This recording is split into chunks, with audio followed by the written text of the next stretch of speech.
స్నేహభావం trust Ashok and మనందరం ఈరోజు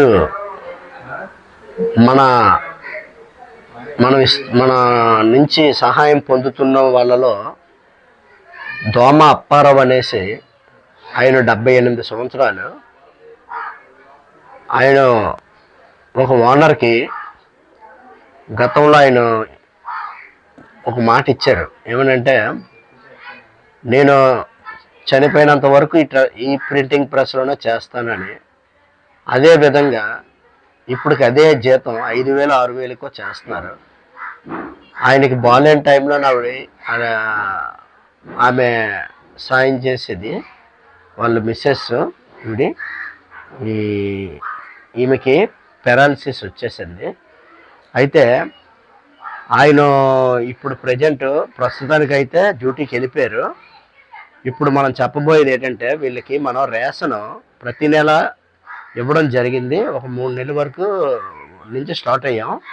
అయితే ఇప్పుడు ప్రజెంట్ వీళ్ళ పరిస్థితి, ఆయన డ్యూటీ నుంచి రావడం, మళ్ళీ వండుకొని మళ్ళీ ఇవిడికి సేవ చేయడము, తర్వాత మళ్ళీ స్ట్రెస్ అయిపోవడం, మార్నింగ్ లేగడం, మళ్ళీ వంట వండుకోవడం, ఇవన్నీ చేస్తున్నారు. కాబట్టి వీళ్ళకి వేరే థింకింగ్ చేసాం మనం. అదేంటంటే, మార్నింగ్ టిఫిన్ కాడి నుంచి వీళ్ళకి వండుకునే విధంగా లేకుండా మనమే ఫుడ్ విషయం అంతా కూడా అరేంజ్ చేయడం జరిగింది. ఈరోజు వీళ్ళకి ఇంకా మనం ఈ రోజు నుంచే ఆ కార్యక్రమం. ఆయన ప్రస్తుతానికైతే డ్యూటీకి వెళ్ళిపోయారు. ఈ 30 వార్డులో ఉన్నటువంటి వీళ్ళ పరిస్థితిని మన జగదీశ్వరి గారు మన ముందుకు తీసుకొచ్చారు. తర్వాత మా తమ్ముళ్ళు రండ్రా, వీళ్ళ చేతుల మీదకి మనము ఆవిడకి అందజేస్తున్నాము. అమ్మ పట్టుకోమ్మా, అందజేస్తున్నాం.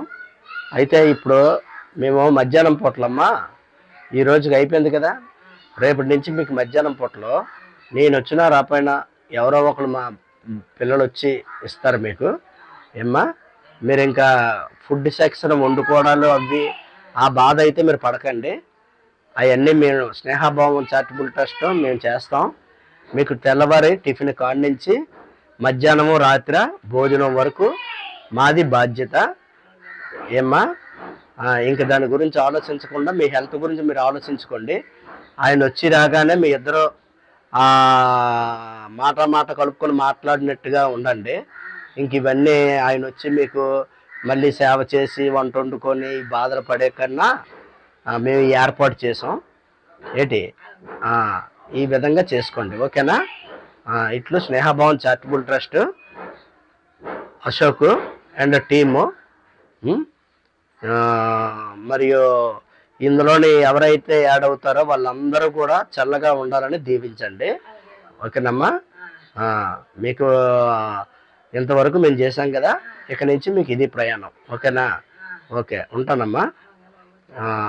ఇదేంటి పరిస్థితి, మనం ఇంతవరకు చేసాం. మరి ఇక్కడి నుంచి అతని పరిస్థితి ఆ విధంగా ఉంటుంది. కాబట్టి ఈరోజు ఆయన పరిస్థితి చూపించడానికి కూడా అతను ఆల్రెడీ ఈ 78 సంవత్సరాలు అయినా కూడా ఆయన ఇప్పుడు కూడా డ్యూటీకి పాపం వెళ్ళిపోయారు.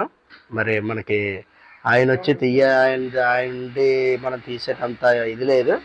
ఏదో మనం సహాయం చేసేస్తున్నాం కాబట్టి అలా చేసుకొని ముందుకు వెళ్ళిపోదాం. థ్యాంక్ యూ, ధన్యవాదములు.